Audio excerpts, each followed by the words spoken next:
Welcome to Our Girl Relationships. We talk about the problems people face in their day to day lives. Let's start with the video. It was an hour before my wedding.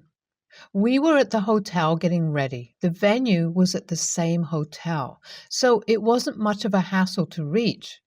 I was in my room with my bridesmaids. We were excited. These were all my childhood friends. They were feeding me little snacks as there was still time for us to go down. We were waiting for the call. I was almost ready when the bell to our suite rang. One of them opened the door, and the lady outside said that she was from the groom's side. My friend invited her in happily. She called out to me, telling me that someone from my fiance's side wanted to come to say hi. I had no problem with it, so I told her to bring her in. When she entered, I didn't recognize her. I apologized and asked her who she was, as I hadn't met her before. She smiled and told me that she was my future husband's sister. I was confused. My fiancé didn't have a sister. He was an only child. I told her she might be mistaken, she may have gotten the wrong room. But then she confirmed it by speaking out his name. She told me that it was okay for me to be confused as they didn't speak to her anymore. She told me that they had become estranged due to a lack of contact. I listened to her because I didn't want to be disrespectful, but I didn't buy it. My fiancé was the sweetest person I knew. If he had a sister, he would have cherished her. I met his whole family, and I'm sure if he had a sister, he or anybody from his family would have mentioned it once or twice. I interrupted her and asked her if there was no contact. Then what was she doing there? I mean, she clearly wasn't invited, but had come up to my room. Was she trying to mend their relationship or what? She told me she wanted to talk to me privately and asked me to come out with her. I honestly didn't want to go.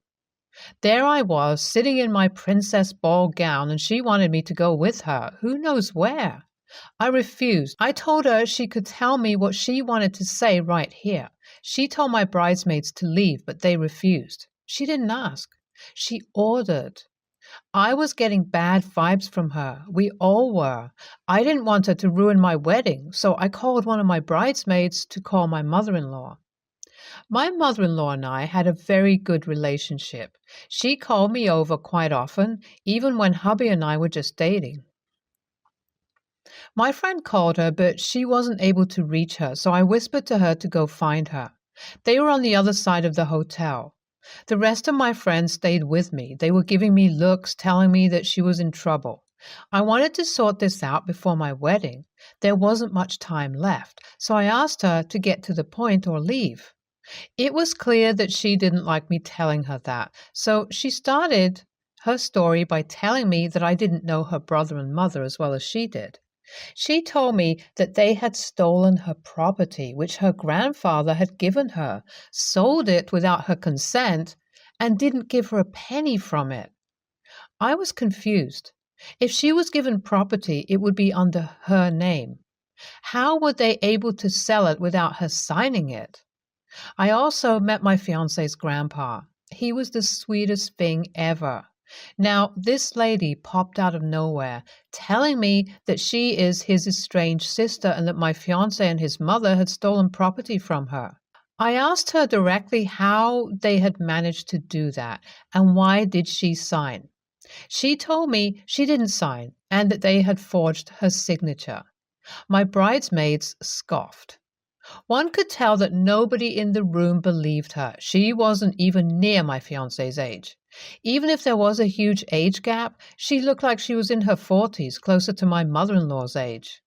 I didn't want to rile her up either. I didn't know what she was capable of, but in between, one of my friends handed me my phone and I turned the camera on from the shortcut. She was being recorded. I asked her politely what she wanted me to do about it, and she told me to leave. She told me my and my family's reputations would be trashed if I didn't run and leave the wedding. She continued telling me that she had proof and that she was going to get the cops involved. I was curious about the proof. If she had proof, why didn't she get the cops involved before? I asked her and she said she was waiting for the right time. I have a pretty good sense of people, and I could tell she was BSing me. If I had been alone, I may have gotten a little scared. This person was all things wrong, and when I looked around, my friend's expressions confirmed it. My mother in law and fiance weren't the type of people to do that. If she was right, then other family members would still be in contact with her. Grandpa would have stood up for her. It had been around 20 minutes since my friend went to find my would-be mother-in-law. They should have been back by now, and just as I was thinking about them, I heard the door open and my mother-in-law called out to me. I told her I was in there, and after her came plenty of footsteps. Who else had come in? She entered the room and glared at the lady claiming to be the estranged sister. I was going to stand up, but my mother-in-law told me to sit down. She smiled and told me I looked beautiful, then went back to glaring at the other lady. The estranged sister smiled at mother-in-law, but I could tell she was nervous. She kept shifting and looked around nervously. I didn't expect what happened next. My mother-in-law slapped her right across the face and dragged her out. My jaw dropped. It was clear that she knew her, but whatever it was more than just a grudge. I tried to follow them. I could hear my mother-in-law yelling at her, demanding to know why she had come back after what she had done. There were other family members that were there. I heard Grandpa's voice, and he sounded angry. My fiancé's grandpa was the most patient and laid-back person. It surprised me to hear him like that. I wanted to go out, but my friend stopped me, suggesting otherwise. I had about 25 minutes until the wedding. I needed to do my last-minute prep and put on my veil. Suddenly, my father-in-law popped up at the entrance of my room and apologized profusely for the situation. I told him it wasn't his fault and asked him who she was. He told me that he would explain later, as he didn't want to aggravate me anymore. After all, this wasn't a good surprise. I insisted, but suddenly security came in and made sure everything was okay. I had come outside now. Security then cuffed the lady as she was screaming and dragged her out.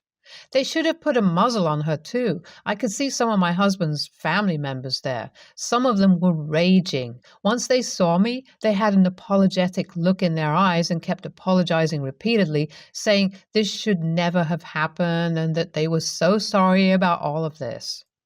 They then walked out and my mother-in-law stayed behind. My friends were making sure I was all right. Somehow, I had kept calm throughout this situation. My mother-in-law sat me down and explained to me that the so-called estranged sister was a sister, but not to my fiancé or her. The lady was an estranged cousin of the family. There was an issue with the property, but the one that caused it was her. She had tried to forge Grandpa's signature and sell one of Grandpa's properties in the countryside to some shady people for some money. Turns out she had caused a lot of trouble, and my husband's family had a restraining order against her. She had the guts to try and cause trouble with me because technically I wasn't part of the family yet. I had to file for a separate restraining order against her. At that time, I remembered the recording I had and gave it to my mother-in-law. She asked me to send it to her too, as it would come in handy. I was 10 minutes late, but 10 minutes wasn't that bad, I guess. I needed to take a few minutes to get myself together, some calm and some peace. I listened to some music as I went down. My family was made aware of the situation but was asked not to step in, as it would be better if it was handled by my husband's side of the family. Fortunately, everything had been sorted out. Security was in place if needed. The rest of the day had gone by smoothly. The ceremony was beautiful. My now husband was made aware of the situation and he did apologize to me, saying that he should have warned me, but it wasn't his fault. Update 1. 2 weeks later. Since the estranged sister went against the restraining order, the cops were called that day. She was jailed and had to pay a fine.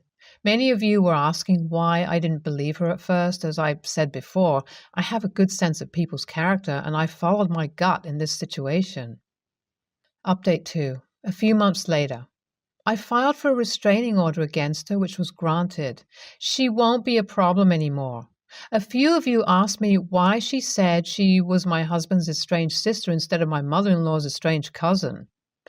If you think about it, I wouldn't have cared as much if she were some random cousin. I think she said she was related to my husband to get more attention from me so she could cause trouble.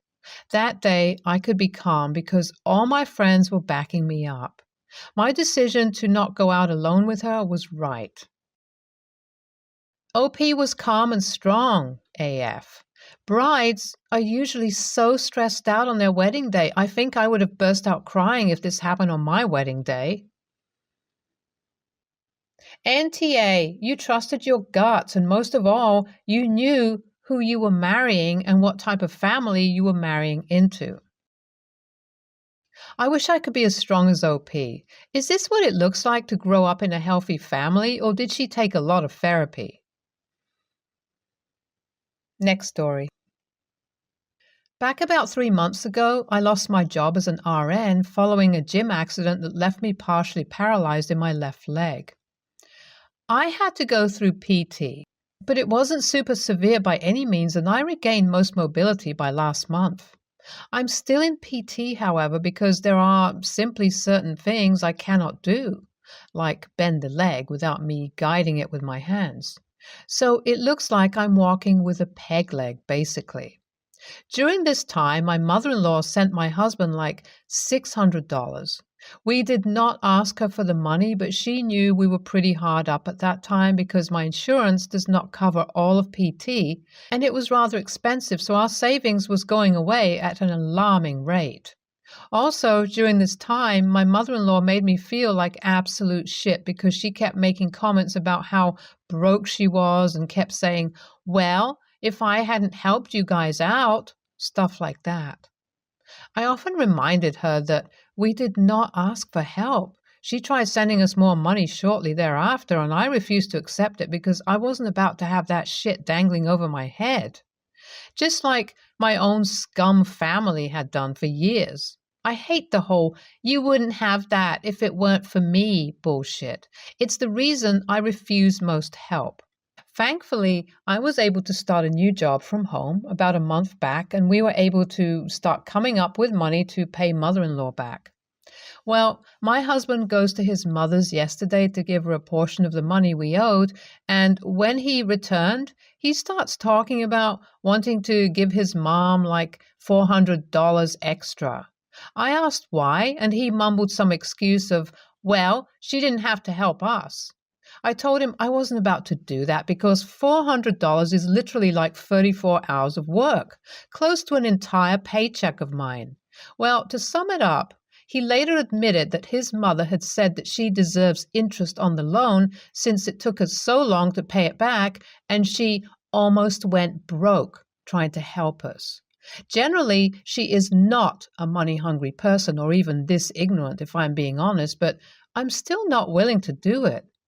I said absolutely not. And if he plans to start paying her back interest, especially where he has been doing all other things for her on top of this, like redoing her porch, painting her house, burning brush, mowing her 6-acre lot, etc., then I would be rethinking my options and potentially pulling my money from the shared account because I'm not going to be funding his mother extra money on a loan we didn't ask for.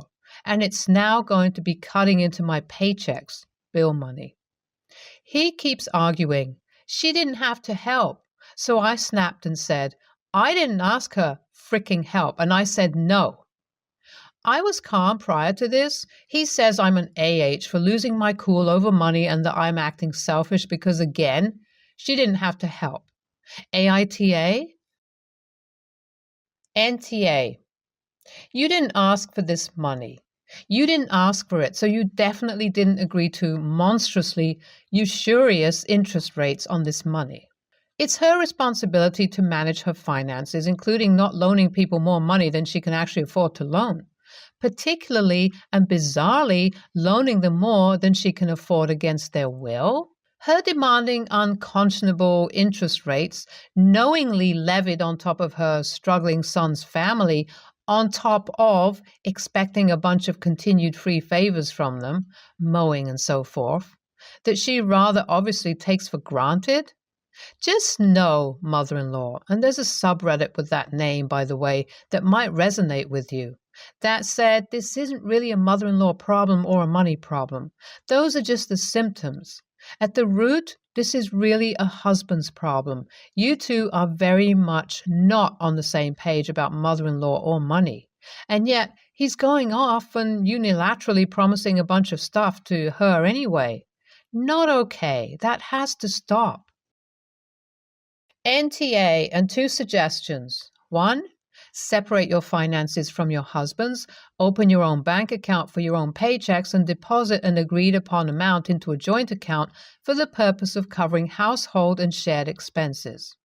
Also, get your own credit card that is not in any way tied to your husband or your joint accounts. There are plenty of resources out there that lay out how to make this kind of financial arrangement work. 2, make it very clear to both your husband and mother-in-law that you will no longer accept gifts or loans of money from your mother-in-law. If he chooses to do so, that's on him, and he's 100% responsible for paying back any loans from her. Next story. I'm female 20 and my fiancé is male 23. We bought a 90s car that needed some work. He got it fixed and he started driving me places in it. When I would ask or show I wanted to drive it, he got very upset about it. I never got to drive it, but his friends have. We ended up splitting for $1 million over it. I recently put a down payment on a 2022 Toyota Tacoma double cab. I went with my uncle to get it, and when I signed for it, I put it in my name, and my uncle co-signed for it. When I pulled in with it, he came outside smiling from ear to ear. He hugged me and thanked me for getting him his dream truck. I was trying to explain to him it was mine, but he had already jumped into it. He then saw the paperwork laying there and asked if he needed to sign it. Before I could answer, he read whose name it was in. He slowly got out and went in the house. He didn't speak to me for the rest of the night. While he was at work, he texted me and said, "It's really disrespectful that you got my dream truck and didn't put it in my name. I'll be staying at my mom's tonight." I didn't respond. Later on, he sent me a pic of a GMC asking if it was pretty. I said, I didn't like GMC, but if he liked it, it's pretty. He said, well, doesn't matter, you got the Toyota. So I just left him on read. He has yet to come home and I'm regretting getting the truck. So AITA? Edit. I forgot to mention that my uncle co-signed because I don't have any credit yet. When I got the truck, you have to have credit. My uncle has some bomb-ass credit, so he was willing to sign because I've been saving up for a Tacoma. I saved up $4,000 to put down and got a loan. My uncle didn't care to do it because I make roughly $1.2K every month, plus I have savings my grandpa put up for me. My grandpa said I can use it to pay for the car if need be. I don't know how much is in it, but my grandpa said it could get me through life with no worry for a year or so. Edit 2. Everyone is concerned about me affording the truck, so I'm going to break it down for you. He owns the house we live in. Utilities are no more than $300 a month, which he pays. We spend at most $350 every month on food. I pay half of the $350. I'm on my dad's insurance and he pays for it. So all I paid before the truck was $150 to $175. The truck is a little over $37K. The payment every month is $530. I've paid more a month on a car while paying other bills. I was able to not get such a high payment due to my uncle having good credit, plus I'll be paying it off over 72 months, but can always trade it in if I want to in the future.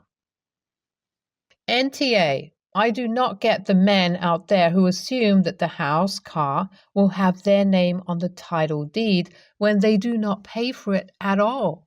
And then they get all but hurt about it and try to make you feel bad about not trusting them, torturing them with getting their dream car, etc. I would not recommend you marry him. He seems to think what's mine is mine and what's yours is also mine. I would also suggest that you be very careful with paying for the truck. It's your uncle's credit on the line, so if you miss a payment, it will very quickly rank his bomb credit. That will then lead to a lot of resentment. Make sure you have at least a few months' payments on the truck set aside for emergencies. Did you really get the truck because you needed it, or did you get it to piss your fiance off because he was withholding the car you both bought? Is your name on that title or the loan for the car? Because that could screw you if he decides to be petty about it.